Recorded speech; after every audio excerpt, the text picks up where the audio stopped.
All right, so what's that? No, no one expected the WEF to get exposed this badly. The World Economic Forum is the international organization for public-private cooperation. It provides a global, impartial, and not-profit, not-for-profit, platform meaningful connection between stakeholders to establish trust and build initiative and for cooperation and progress. So basically, it's like all those big companies that are billionaires right now are part of the WEF. This is not a non-profit. It's for-profit. It's not directly for-profit, but it is in the end, I feel. But okay, we'll see that. Maybe he's going to talk about that. The World Economic Forum has just been exposed for manipulating data to push its, frankly, evil globalist intentions. Now, there's an internal investigation against Klaus Schwab, the founder and the chair of the board of the World Economic Forum, and his wife as well, who actually doesn't have any official role within the World Economic Forum.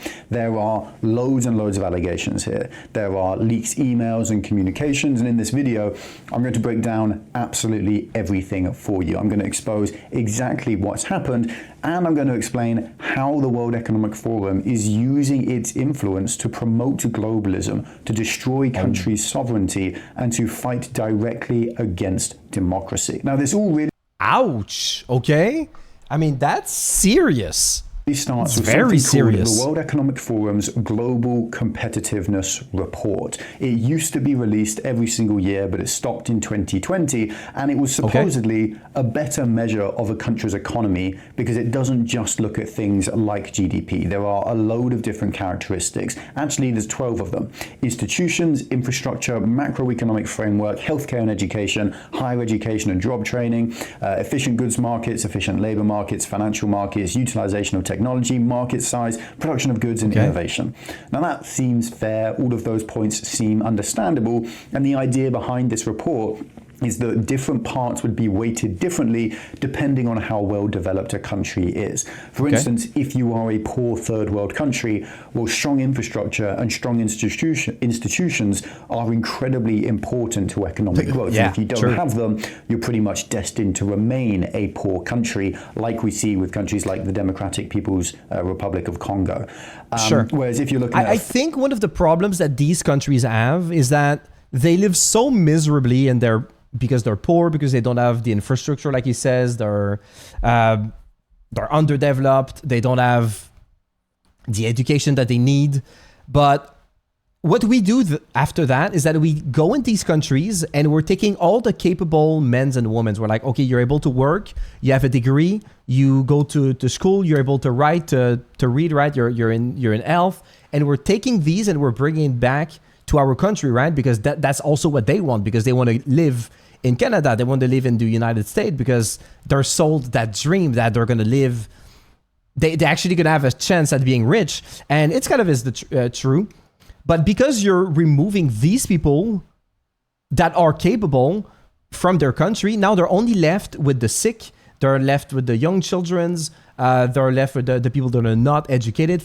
So the small amount of people that were educated, they're removed from their country. So it kind of prevent them from being developed, right? So I feel we're doing them a big disservice. First world services-based economy, something like Canada or the United Kingdom, well, innovation is far more important than infrastructure and institutions. And so this is supposed to give a good indicator of how the economy is performing now and how it's likely to perform over the coming years. Now, we had that Brexit referendum in 2016, and the World Economic Forum and other globalist organizations, people and institutions fought against Brexit incredibly hard, but ultimately they lost. Now, there was absolute terror amongst globalists of other countries going similar routes, of leaving trade agreements, of putting up tariffs on imports, of going protectionist, and of not joining or respecting new globalist organizations as well.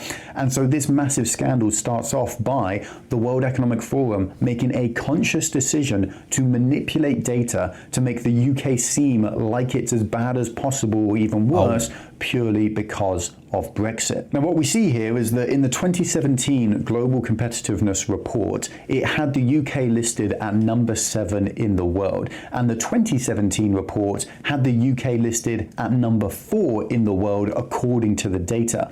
But what we then saw is that Klaus Schwab, the face of the World Economic Forum, has had contacts and emails leaked directly where he says to the team making that report that, and I quote, the UK must not see any improvement or else it would be exploited by the Brexit camp. So then, oh my God, man. Don't you have enough? Don't these companies, like these globalists, have enough money and like power that they don't need to have more than this? the UK's ranking was changed from 4th in the world, which was 3 places up, to 8th in the world, which was 1 place down. The report said that Brexit will by definition weaken the UK's markets component as integration with the EU is rolled back, and this is blatantly clear. It is the World Economic Forum using data to manipulate and push its political globalist aims against democratic institutions.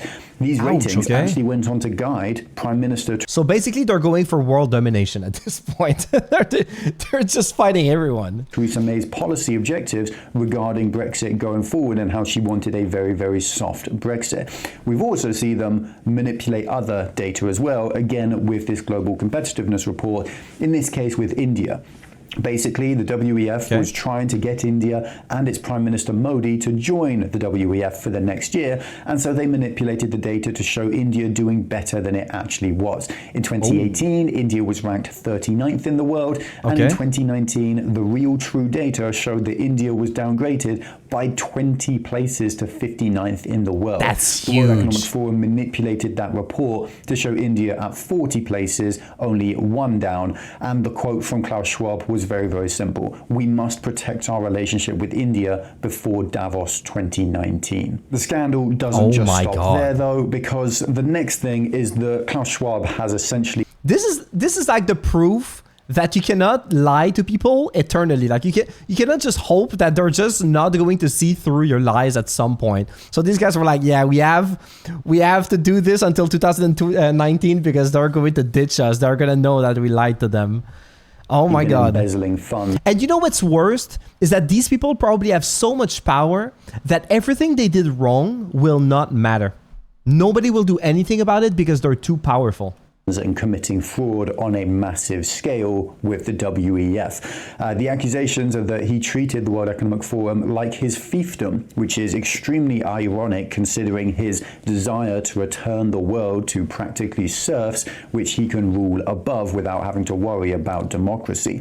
He allowed discrimination and harassment, and he used intimidation to keep everyone in line. He personally sexually harassed a number of women at the World Economic Forum, and he accepted gifts and bribes from loads of different countries like jewelry and fur coats. And then, of course, as a final little cherry on top, he sent sexually suggestive emails to women late at night because he's a sick, sick man.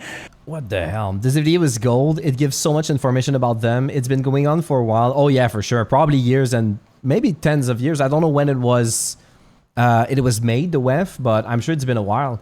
And people were called conspiracy theorists for talking about it, well, they are even hiding their intentions anyway. They aren't even hiding their intentions. Yeah, because they don't have to. They're too powerful. Like I said, they're going to have no repercussion for their bad actions, by the way. Zero.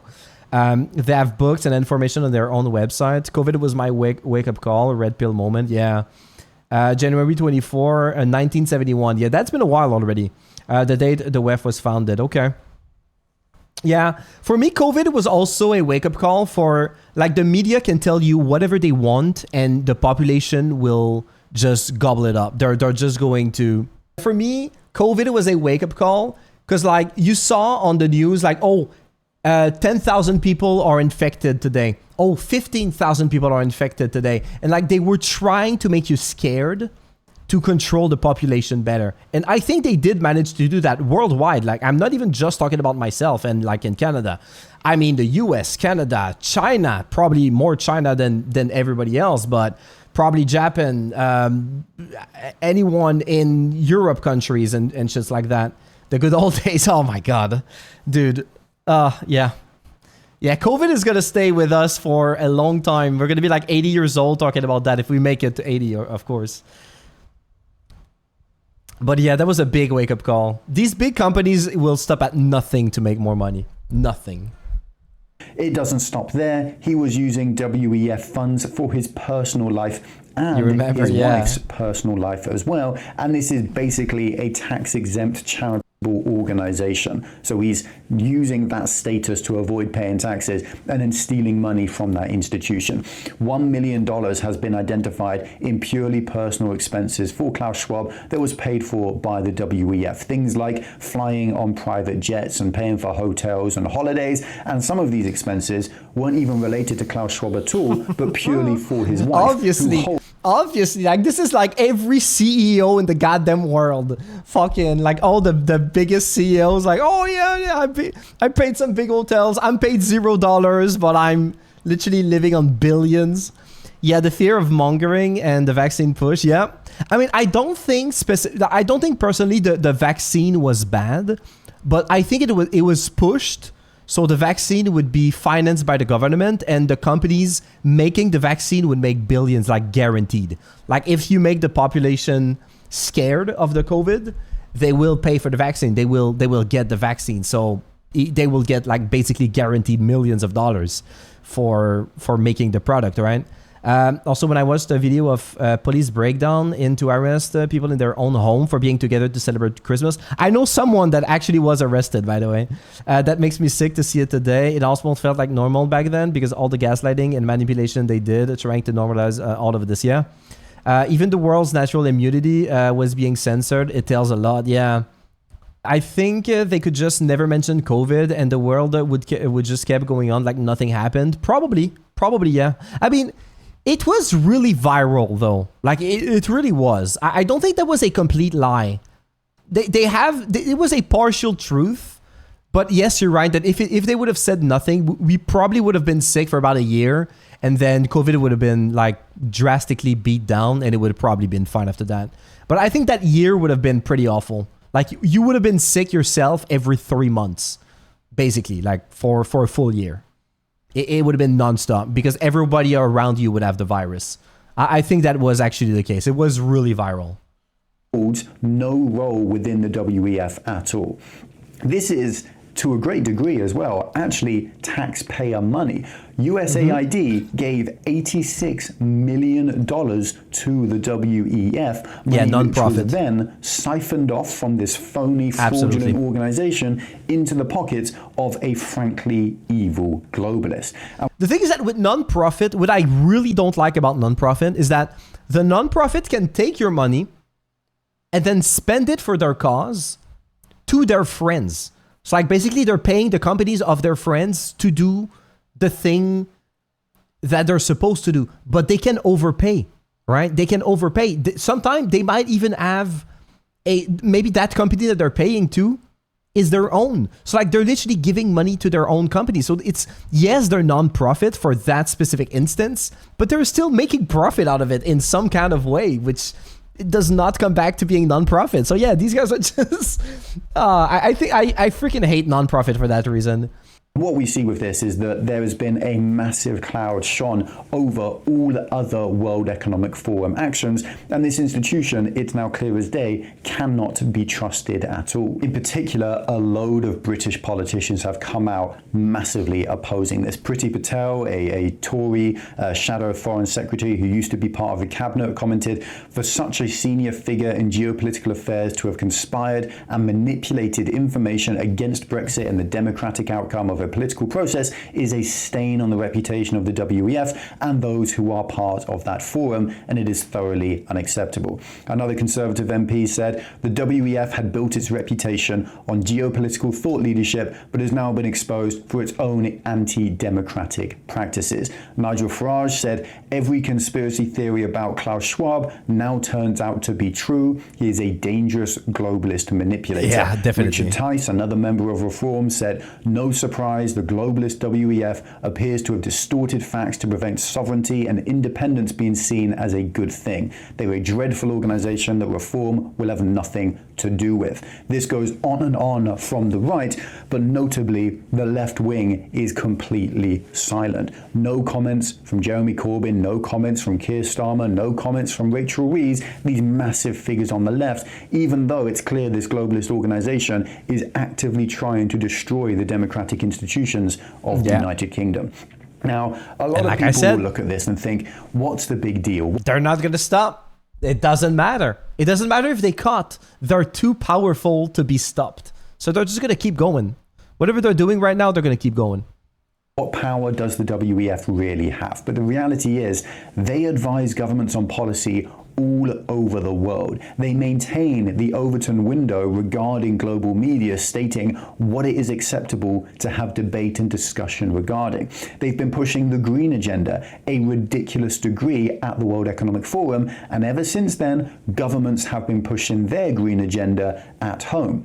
The WEF has been pushing for globalization to a ridiculous degree, and that's led to governments pushing for globalization at home as well. It's clear as day that they have huge degrees of influence over our politics, our countries, and this has proven that this organization is utterly corrupt and cannot be trusted. Frankly, it ought not even exist anymore. Now, what does this really mean for the WEF going forward? Well, Klaus Schwab has now been forced to resign and stand down. He is Nothing. You think this guy's the only fucking corrupt member of the WEF? Fuck no, man. Nothing's going to change. I'm going to chair of the board at the WEF after these harassment claims, notably though the media obviously ignoring the manipulation of data and the side tracking of democratic institutions from their headlines here. They stepped down as the board. And the really, really horrible thing here is that Christine Lagarde is expected to replace him. Currently, she's the president of the European Central Bank. She's the ex-finance and economy minister of France and an ex-managing director of the International Monetary Fund, the IMF. She's still the president of the ECB, the European Central Bank, until 2027, but she's in reported discussions to leave that early to chair the World Economic Forum instead. Let's make this clear. For Christine Lagarde, being the chairman of the World Economic Forum is more appealing and more powerful and will allow her to push her agenda further than heading up the second largest central bank in the world. She has pushed globalism at... That shows a lot. Like, she has a lot to win there. It's just like COVID with regrouping. They want people to bond together because people together are stronger. Bonding is important. Yeah, true. If you can isolate a population, they're going to be much, much weaker. That's 100% true. And that's part of the reason that they probably want to limit what we do on the internet, because the more access you have over the internet, like the more access you have over the entire world, right? You can see what's going on in the world, so you can see that your conditions don't make sense. You can question like the society, right? So if they can isolate your internet, for example, you're in your own bubble. You don't know what's going on in the rest of the world. So that's part of it, yeah. If you isolate people, you are way, way stronger. You are dividing them. Every opportunity, she has eroded away the independence and the sovereignty of countless European nations, and she believes in one European superstate led by bureaucrats and left-wing oligarchs. Of course she's a massive advocate for outsourcing production to Asia and China. She's a massive advocate for mass immigration into the European Union. She is an enemy of the European people. And her position as head of the second largest central bank in the world is a step down from the position of chair of the World Economic Forum, or else she wouldn't even consider leaving her position currently to go over and chair the WEF instead. For sure. So what are the World Economic plans for our future? What are they going to do next to support globalism? And is it all over because they're getting so much negative press these days? No, it is not over. They are simply rebranding and picking new talking points which are going to bypass the knee-jerk reactions that all of us have. Yes. The first big thing they're talking about over and over again is stakeholders. Stakeholder capitalism. Protect stakeholder interests. Now, who are stakeholders? Well, they're basically anyone affected by a company or a government's or an institution's actions. On the surface, this is just like the people, isn't it? And on the surface, prioritizing stakeholders is a good thing. But the World Economic Forum have an awful history of basically saying that people are too stupid to know what's good for them, and so we will be making their decisions for them. And global centralized governments that claim to be good for the people. The things that they're not entirely wrong. Some people are actually too stupid for their own good, but it's not exactly everyone. I would not trust higher authorities to decide what's good for me, because I know they're going to probably decide something worse than what I would decide for myself. So are without a doubt going to be bad. We see this all of the time. What is Korea? North Korea's real name is the Democratic People's Republic of Korea. That's basically 3 different ways of saying the government is for the people, despite them abusing the people and holding them under awful conditions for literally decades now. The World Economic Forum want the exact same thing. They just want control. What's another example of something they're doing? Talent scarcity, the missing workforce. How can we fill the talent gap? Basically, there is a problem within Western countries of an aging population and low birth rates and an unwillingness to work by natives, according to the World Economic Forum. And what I see a lot of these messages. Do you think that's true, that new generations don't want to work? You think that that's actually true? I'm not sure. It maybe is true to a certain extent, but I don't think that's actually true. They just want to work for a job that gives them enough money to live. They just don't want to work like a shitty company like most of them are turning into somehow now. Depend qui, yeah. But I think most people do want to work. Like they do want a life. They do want to work for their life. Even Gen Zs. I think what's probably true is that most people in Gen Z, I saw that with my generation, and I did that same decision. We want to go in the computer like area, right? We want to work with computers because we've been playing video games our entire life. So like when someone asks you like what you want to do later, we're like, well, I want to do something with computers. I'm good with them. That's what I've been doing. So... But because the whole population is heading towards there, like the best decision is to go towards the opposite. It's to go construction, electrician, plumber, whatever that's super manual. It's not even that like physically demanding. It's just that's where you get that's where the money's at. That's where it's at. Yeah.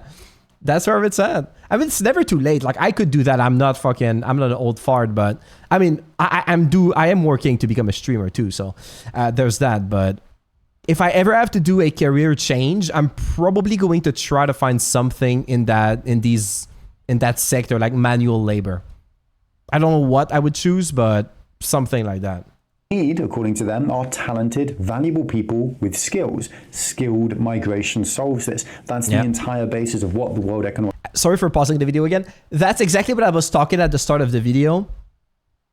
That these undeveloped countries, like he was talking about the Republic of Congo, and that they're very undeveloped. But what we do is that we go in these countries and we take their capable workers. We take their workers that could rebuild an hospital, that could build a school and be the teacher inside of them and like teach the new generation to become more capable. But what we do is like, oh, you're very capable. You're very good with your hands. You're very good with you're very smart. Come to our country. We're going to give you more money. We're going to give you everything. You can even send this money to your family that are super poor, or you can bring them with you. And what we do is we remove all the capable force of these countries and we're leaving them with nothing. So obviously they're not going to do anything about it because they're done already. It's not too late, but I think immigration is bad on both sides. Immigration is not bad on all sides, but mass immigration towards a big country, I think it's a bad thing. And obviously immigration overall, like I don't know what's the other side of immigration, but like taking people from a country, that's extremely bad for undeveloped countries. Is talking about when they talk about talent scarcity or the missing workforce or how they can fill that talent gap. Take my time, yeah. Now again, this is a Trojan horse. Governments simply use the mirage of skilled migration to deceive the public about mass immigration. In the United States, there's been a massive example of this. There we go. H-1B visas are for Words of immigrants wisdom. who are coming into the US who are skilled in an industry where there's a shortage of qualified workers. But there have been skilled visas from this H-1B visa scheme given out to immigrants for jobs as a cashier at 7-Eleven, making $22,000 a year. In what world is that possibly skilled labor? Well, in the world of government bureaucracy and globalism and the World Economic Forum. In the UK, we've had awful examples of this as well, with a single UK halal butcher shop giving out 100 skilled visas in just 2 years. Oh. Clearly, that is not skilled labor, first of all, that can't already be met by people in the UK. But also, this butcher shop is clearly committing employment fraud and visa fraud, as these people are simply using that skilled visa label to get into the United Kingdom to do the job. And then our governments go around and say, oh, we're only letting in skilled migrants who are productive, who are going to contribute to society, when the vast majority of these even skilled migrants are actually just fraudulent people lying about what they're doing to sneak into our countries. Now, the UK is taking this another step further. I can't tell you how jealous I am of America right now with your new leadership. We have new categories of skilled. They are doing a great job with immigration right now. They really are. What does it tell you when I say this? Only 10 years ago, there was maybe 2 people who were not either white or native in my city. Last summer, I went to the food bank to get free food. And every week I would see at least 10 to 30 new immigrants. New immigrants show up in their subscription card. What does it mean? That 10 to 30 immigrants per week were coming in to simply take our food and government money. Yeah. Well, I mean, you're taking them from poor countries. So they come here, they're already poor. Sometimes they don't even know the language properly. And they don't know how to get by, right? They don't know what's the culture here.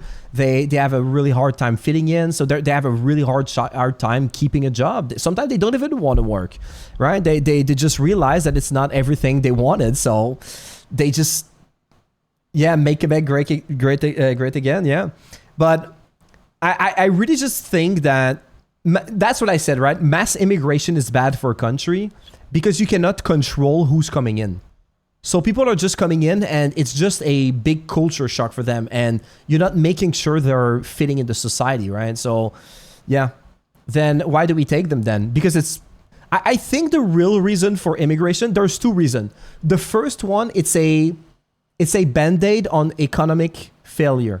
So if you think the economy is going down, the more population you have, the bigger population you have, if you make more babies, you will tend to go up. Because there will be more customers, more workers. You will start expanding because you have more houses, more everything, right? So the point of taking more immigrant is to do that, is to increase the population so the economy starts going good again. And the second reason is you can kind of control these people better, right? Like they don't exactly have the same culture. They don't care about the country as much as the native. So it's a new influx of people. So it's going to be easier to feed them new information and to be like, oh, vote for that person because he cares for immigrant. That guy, don't vote for this guy because he doesn't care for immigrants. And so they're going to vote for the guy that cares for immigrant, of course. So I think that's the 2 main reasons why mass immigration happens. Labor. Now, the government is constantly saying that we're going to have less mass immigration and more skilled labor migrants. Let's take a look at some of the examples of what skilled labor is according to the Labour socialist government in charge of our country. Magicians are skilled laborers now. Children's entertainers. Magicians? Sure, okay. Are skilled laborers now. Bloggers and flower arrangers are skilled laborers now. Okay. Supermarket trolley collectors and bingo hall managers are all now legally classified as skilled laborers, which means they can come into our country. And if we oppose it, we're opposing skilled laborers. This talent scarcity and this skilled labor idea is just a red herring for the World Economic Forum and other globalist institutions to push more mass immigration. Now, another thing that we're seeing the World Economic Forum push is by globalization. Not just one great big global economy, because they've realized that people hate this idea, but 2 big rival global economies, one centered around the United States and one centered around China. Now, the World Economic Forum is hopping on the bandwagon of supporting decoupling supply chains, but they're pushing for production to be outsourced just to different poor countries. Not China anymore, just Brazil and maybe a South American country under by globalization. Still has the exact same aims as globalization. They've just realized that they can't succeed if they're pushing for it across the entire world because of how plagued that term globalization is. So they're just making a marketing angle, a little shift in the way they display their ideas, but they're still the same ideas. Now, all of this really comes down to something called the Davos man, which is the type of person who works at or engages with the World Economic Forum. Now, this idea was coined in 2000 by a political scientist after the World Economic Forum itself. It's named after this. And the characteristics of the Davos man are really, really simple. They are ultra wealthy and globally mobile. Typically, we're talking about, CEOs, financiers, technocrats and bureaucrats and politicians who operate across borders and wield ridiculous levels of economic and political power. And so citizenship in a country or the success of a single country simply doesn't matter to these people because they can simply buy citizenship somewhere else. Right? Exactly. They already have homes all over the world. They already have private jets and private yachts for low luxury, no matter where they are. So they do not care about the individuality of a country and its success. Yeah, because they benefit from that situation. That's totally normal. They don't care. Next, they are cosmopolitan yet disconnected, right? They advocate, they speak for open markets, for free trade, for global cooperation, but they're often detached from the local economic and social struggles that all of this creates for average people. A perfect example of this is, again, mass immigration, right? It's causing crime. Well, not for them. Not for them. They don't experience any of this crime. Exactly. First of all, they don't go where these people live in slums. They have bodyguards as well. They live in private residences. They have armed guards, and they never go on public transport. Yeah. So this crime never reaches them. And then they have public benevolence and private gain, right? They're always out there, espousing concern for global issues like climate change and inequality or social justice, but they don't actually give away their money to actually help fix inequality. No. They don't actually, commit to changing their behavior to helping the environment. They still fly on their private jets and build their commission. If not even more, because now they have more money, so they can do it more. They can fly around the world. Huge yachts contributing more to climate change than anyone else. And they only ever talk about social justice when it comes to other people giving up their privileges, not them giving up theirs. And then the final aspect of what Davos man is that they hold huge influence over corporations and governments, right? You said no, don't force them to work. Throw them back until they can get a job we really need, like a doctor, nurse, scientist, etc. Don't let them take Canadian job at lower wages. That's exactly how I lost my job. The guy accepted minimum wage and is paid 40% of his salary by the government for 10 months. So the company puts about 25K profit in their pocket. The year they hired him instead of me. Yeah, I mean, that's true. The thing is, why I say we should force them to work is that, and when I say force, it's not like whip them until they work, is that stop giving them money. So they, like, if they don't work, they would starve. But that's basically what I'm saying, right? Like, don't give them houses. Like, if they say them, like, give them a real incentive to work. The problem with throwing them back in their country, it's basically the exact same thing that happens in the United States right now. There's tons of illegal immigrant, but there's tons of legal immigrant in the United States, and they're not going to get thrown out, even though they are profiting from their systems, right? Like, they cannot throw them out. They are legally there. So at this point, you have to find a solution for the ones that are legally there, right? Like, if you stop the immigration altogether, at least you found... You're gonna stop a problem first, but then you have to tackle to the other ones. Plus, they send the money they make in their country. That's lowest. That does lower dollars. Yeah. They meet with politicians in private. They host massive parties and events with billionaires and world leaders, and they push their agenda every single chance they get. But they are completely unelected and completely unaccountable. They're doing whatever they want, and they are always subversing against democratic institutions. Now, I do want to talk very, very briefly about Brexit here. And I try not to a lot on this channel because it's not too relevant anymore, to be perfectly honest. But Brexit right now has been exposed as being under attack from these globalist organizations, right? Globalists are frequently abusing data and trust in their institutions to push their agenda. And it's happened countless times against Brexit in particular. My views on Brexit, just for anyone who's curious, is that it was a necessary tragedy. If it was purely economic cooperation with the EU, that would have been a dream come true. But the political encroachments by the EU technocrats and oligarchs mean that no EU country is truly sovereign, right? The European Court of Human Rights overrides law in member countries. right? Taxes are levied and funding is distributed by unelected bureaucrats and technocrats from the EU bloc. And the EU is actively working to dismantle European society by promoting mass immigration. Yeah. So no, I'm not a supporter of I think, the EU. I am a supporter. I think EU is the most advanced in the mass immigration, and like it's getting out of control already.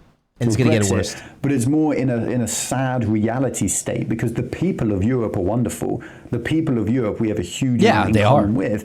Absolutely. But they are being abused by the oligarchs and the technocrats who run the EU, and that's why I support Brexit. And so far, no, Brexit has not been successful for the United Kingdom. Let's be perfectly clear. And that's no surprise, considering the globalist Tories and the globalist Labour government, being in charge in the United Kingdom. Yeah. But it easily could be successful. We just need to use it and jump on the opportunities to slash taxes which are harming economic growth, to mass harvest the oil and the gas from the North Sea, to cut green subsidies and these dirty taxes, to slash corporation tax and attract foreign businesses, to slash wasteful government spending, to create net zero migration, and for mass deportation of illegal immigrants. All of this is possible thanks to Brexit, but we've never had a government in power which actually wants the United Kingdom to succeed. We've only had governments in power for the last 2.5 decades which want the UK to become this globalist hodgepodge and mess.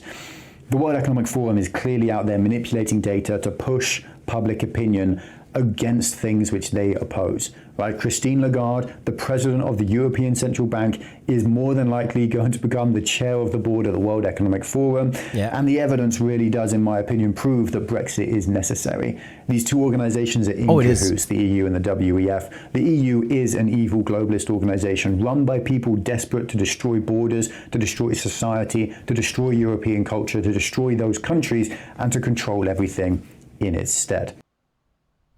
That was a very, very good video.